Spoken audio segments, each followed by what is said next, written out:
పట్టణానికి చెందిన ప్రముఖ పారిశ్రామికవేత్త కుమార్ పంప్స్ అధినేత కొత్త సుబ్రహ్మణ్యం 75వ జన్మదిన వేడుకల్ని శ్రీ మహాత్మా సేవా శాంతి ఆశ్రమంలో ఘనంగా నిర్వహించారు. ఆయనకు తెనాలి బంధు బిరుదును ప్రదానం చేసి సత్కరించారు. వ్యవసాయ కుటుంబంలో జన్మించి నీటి పంపుల తయారీ రంగంలో కుమార్ పంప్స్ సంస్థను స్థాపించిన కొత్త సుబ్రహ్మణ్యం ఆ సంస్థను జాతీయ స్థాయికి తీసుకెళ్లారని స్థానిక బుర్రిపాలెం రోడ్లోని మహాత్మా సేవా శాంతి ఆశ్రమం వ్యవస్థాపకుడు వజ్రాల రామలింగాచారి అన్నారు. కుమార్ పంప్స్ అధినేత కొత్త సుబ్రహ్మణ్యం 75వ జన్మదిన వేడుకల్ని శుక్రవారం రాత్రి ఆశ్రమంలో వృద్ధుల మధ్య ఘనంగా నిర్వహించారు. జన్మదిన కేక్ ని కట్ చేశారు. పరిశ్రమను ఉన్నత స్థాయికి తీసుకెళ్లిన సుబ్రహ్మణ్యం సమాజాన్ని గురించి పట్టించుకున్నారని, విద్యా, వైద్యం, ఆధ్యాత్మిక రంగాల్లో సేవలను అందించు వితరణశీలిగా వాసికెక్కారని రామలింగాచారి సోదాహరణంగా తెలిపారు. ఆయన సేవలకు గుర్తింపుగా తెనాలి బంధు బిరుదును ప్రదానం చేసి సత్కరించారు. సుబ్రహ్మణ్యం అంకిత భావాన్ని, సమాజ సేవ ఆశయాన్ని నేటి యువతరం స్ఫూర్తిగా తీసుకుని సమాజ అభివృద్ధికి తోడ్పడాలని సూచించారు. ఈ కార్యక్రమంలో కొత్తపల్లి భావన్ నారాయణ, పావులూరి నరసింహారావు, కార్యక్రమానికి సహకరించిన గుడిపుడి అశోక్ తదితరులు పాల్గొన్నారు. తనకు జరిగిన సత్కారానికి కొత్త సుబ్రహ్మణ్యం ధన్యవాదాలు తెలిపారు.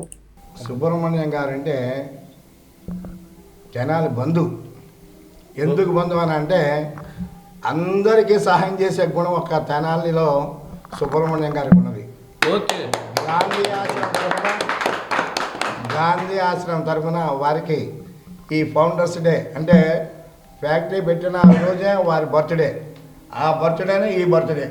ఇది సస్యశ్యామలంగా 100 ఏళ్ళు వర్ధిల్లాలని అనేక మంది ఉపాధికి దారి చూపుతూ ఆదర్శంగా ఉన్నటువంటి సుబ్రహ్మణ్యం గారిని నేను అభినందిస్తూ వారికి నమస్కారం తెలియజేస్తూ జనాల బంధు అనే బిరుదుని వారికి ప్రసాదిస్తున్నాను గాంధీ గారి సమక్షంలో. ఆల్రెడీ ఎప్పుడు సమర్పించాడు, ఇప్పుడు వచ్చింది. ఇప్పుడు రామలింగాచారి గారు అంటే గాంధీ ఆశయాలు చిన్నప్పటి నుంచి కూడా వాళ్ళ నాన్నగారు కాకుమాన వెంకటరావు గారు, సుబ్బారావు గారు, కాకుమాన సుబ్బారావు గారు ఆయన పెంచుకున్నందుకు తన భావాలు చిన్నప్పటి నుంచి కూడా అదే భావం. అది అసలు అది ఎంత డెడికేషన్ అంటే చెప్పడానికి లేదు.